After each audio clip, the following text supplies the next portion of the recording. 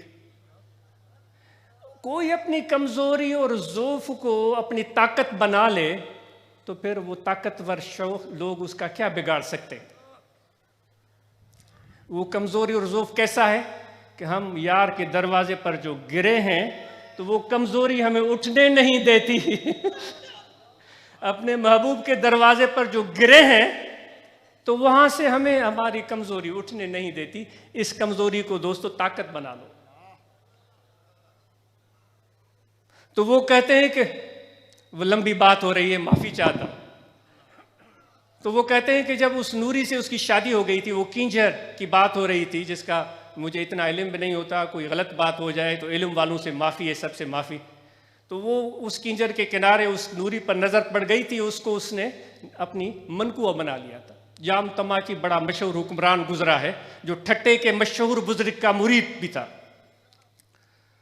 تو اس نے اس سے شادی رچا لی اور وہ بیچاری سادہ سی اور ان پڑھ سی عورت تھی، اور اس کے حرم میں بڑی بڑی نام اور مقام والی رانیاں بھی تھی.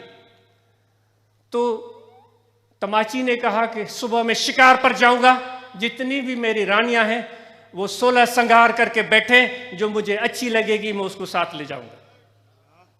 اس کی یہ رانیوں نے حد کر دی. انہوں نے زیورات پہنے، انہوں نے غازے لگائے، انہوں نے ہونٹوں کو خوبصورت بنایا، بالوں کو کنگھی کی، آنکھوں میں سرما ڈالا، خوبصورت لباس پہنا، آئینے کے سامنے کھڑے ہو کر بار بار اپنے آپ کو سنوارا، سجایا. اور نوری بیچاری خاموشی سے بیٹھی ہوئی ہے، سارا تماشا دیکھ رہی ہے اور وہ کچھ بھی نہیں کر رہی ہے. آخر میں سوچا کہ میرے محبوب نے کہا ہے کہ تیاری کرنی ہے، تو یہ تو تیاریاں کر رہی ہیں. تو اس نے اپنے محبوب کے فرمان کی بجاوری میں کچھ بھی نہیں کیا، سرمدانی نکالی، ایک سلائی اس آنکھ میں پھیری، اس سرمے میں کیا خرچ آتا ہے خرچ. ایک سلائی اس آنکھ میں پھیری اور ایک سلائی اس آنکھ میں، اور خاموشی سے بیٹھ کے. کہاں اتنے حسین خوبصورت رانیاں اور کہاں میں ایک میر بہر ملاح کی بیٹی. اس کو اپنے اوقات کا پتہ تھا. ساری رانیاں صف میں کھڑی ہو گئیں. تماچی آیا، دیکھتا چلا جا رہا ہے. گند جنی جی گود میں پاوڑا پوشا، دیکھتا جا رہا ہے. ایک سے بڑھ کر ایک حسین رانی کھڑی ہے. چلتے چلتے دیکھا ایک کونے میں ایک خاتون بیٹھی ہوئی ہے جس نے کوئی سنگار نہیں کیا ہے، سادہ سی عورت ہے. اس کے تھوڑی کو پکڑا، یوں کر کے دیکھا، اس کے سرمے کی وہ جو سلائیاں اس نے پھیری تھیں وہ اس کو پسند آ گئی.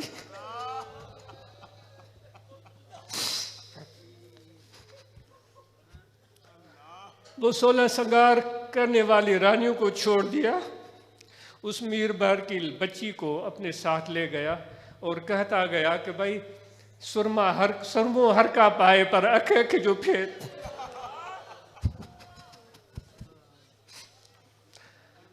میک اپ ہر کوئی کرتا ہے، سنگار ہر کوئی کرتا ہے، سرما ہر آنکھ پہنتی ہے، لیکن آنکھ کا فرق ہے. وہ سرما نہیں تھا، وہ سچائی تھی. وہ سرما نہیں تھا، وہ سادگی تھی. وہ سرما نہیں تھا، وہ پیار تھا. وہ سرما نہیں تھا، وہ حکم کی بجاوری تھی. وہ تصنع نہیں تھا، وہ نمائش نہیں تھی.